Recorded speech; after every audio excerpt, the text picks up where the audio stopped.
I'm Sarah from sarahkbrandis.com, small business marketing made simple for life coaches and authors. This is episode 12 of Solopreneurship Made Simple. And today I'm going to talk about something you might think is a little bit strange at first. I've got this idea that your roadblock can become your greatest superpower in business. And here's where I'm coming from.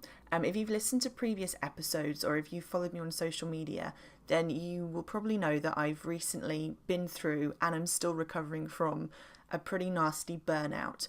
And I've had periods of being tired before, I've had depression before, but this is different. Burnout is very much focused around work and doing, and so it's something I've spoken about on this podcast before, and before I felt like I was just kind of bearing my soul a bit. This time I want to come at it with a slightly more tangible aspect and talk about how you can use the things that trip you up, whether it's burnout also or whether it's something else like a financial problem in your business or a family issue that's stopped you from being so active in your business. Could be anything, whatever it is that's been a roadblock for you. Maybe it was something simple like fear or procrastination. That can become your superpower, and here's why. So coming from a marketing angle, there are so many people in every industry now in the online space. It seems like we're flooded everywhere. So if you, like many of my clients, are a life coach, then you might have the sense that the coaching industry is a bit saturated and all the other coaches in your area seem to know more about the online world than you. Perhaps they're doing better at Facebook ads or email marketing. Perhaps they've got bigger email lists. Their courses are filling up before yours are, and all those things that freak us out and make us worry that we're in the wrong line of work. So stop. If you are struggling to get your voice heard, and here's where it's marketing, then take a sidestep, and this is not a step back, this is just something a little bit different, a diagonal if you will. So where everybody else is competing to get their very similar message heard via the medium of paid social media ads, for example, you can take a more human approach, because we're getting to the point where Facebook ads or email marketing, both of them really, are kind of, they're so busy. There are so many voices, even in we've had GDPR, that thing's happened. So we're supposed to be getting less email now. I, for one, don't feel like I'm getting less email. I don't know about you, but I still feel like email marketing as a medium, very saturated. So where we're struggling to get our voices heard as an individual with a service to offer, I think the superpower is to take a sideways or a diagonal step and speak differently, and I'm not saying don't use Facebook ads. I'm not saying don't pay to promote your material. I'm saying create something different material that's more honest. And if you use the thing that you've been through, the procrastination, the fear, the family problem, the burnout, the depression, whatever it was that slowed you down and made you think, oh, I'm not where I want to be. Do you know what? That is going to resonate with so many people, and not resonate in a quick sort of, when you see a Facebook ad for someone's course and it's like, it answers the sales copy answers your problem. Are you stuck in your business? Are you not making enough money? And you go, oh, yeah, that's me. And it resonates with you. That's kind of a quick resonate. And then they send you through a sales funnel process where you go to a sales page and there's a counter counting down how many minutes you've got left to buy this thing that will change your life. And you make a quick decision to purchase, or you don't. I'm saying be the difference. I'm saying be someone who resonates in a longer lasting, more authentic way. I'm saying build relationships with your customers on a human level, rather than go for that quick win, that quick sale, that quick opt-in to a course.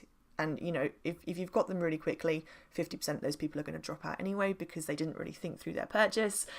I'm saying get people to come to you because you've built a human connection with them. Be a human first. And I've said this before, even in my last episode, I was talking about making heart-based connections. Be a human first, because that way the people who do come to you, who do become your clients, they're going to be much more your client. They're going to be those people who build a real relationship with you and who stay and who rave about you to their friends. And God, those referrals, those are the best free resource for you in terms of new leads coming into your business. These are not people that you have to go out there and tout for because you've been recommended by someone that they knew. So I'm probably streaming on a few different threads of marketing there, all in one conversation, talking about referral marketing as being your best source of free leads, and I'm talking about relationship building instead of the quick win of a paid ad, and I'm talking about authenticity and sharing personal stories rather than just writing sales copy that's going to get a quick click. Something like, are you struggling in your business? Do you know what? Go deeper and go further. Say, I struggle in my business. Here's why I struggle. I've got a problem with fear-based procrastination, for example, and talk about it and share it, because that will resonate just as well as a sales copy will, but that resonance will last because it's way more human. So I'm here blabbering on about sharing a weakness and making it a superpower. My weakness lately has been my burnout. I've been completely exhausted. This happened because I pushed myself too hard. I did too many things. I tried to do too many things.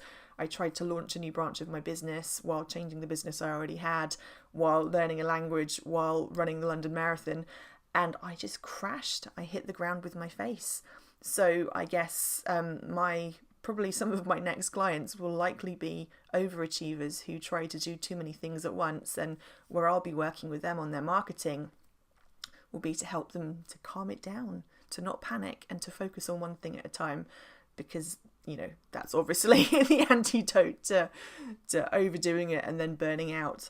So yeah, I've been sharing little snippets from my burnout for a while, and I've noticed that it's resonating with people because it's actually quite a common problem. And even if it's not, even if I'm speaking to someone who's never had the classic burnout that the psychology manuals describe, there are still elements of it that are very relatable to all of us. We've all been so exhausted that we were tired before we opened our eyes in the morning. For some people that's because they've done too much in their business. For other people it's because they're new mothers, or any number of reasons. We've all felt like we've hit a wall and can't go on anymore.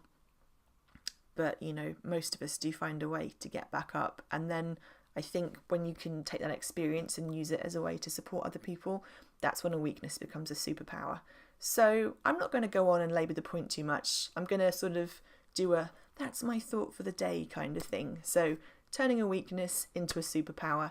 And the key to it is to share that story authentically, because by depression, burnout, bit of a stigma still, even today, that, you can take that stigma away by removing the secrecy. When you make a secret out there in the open, you take its power away and you empower yourself. So empower yourself and empower the people around you. Empower your next clients. They'll love you for it. I'm going to leave you with that. Have a good day. Bye.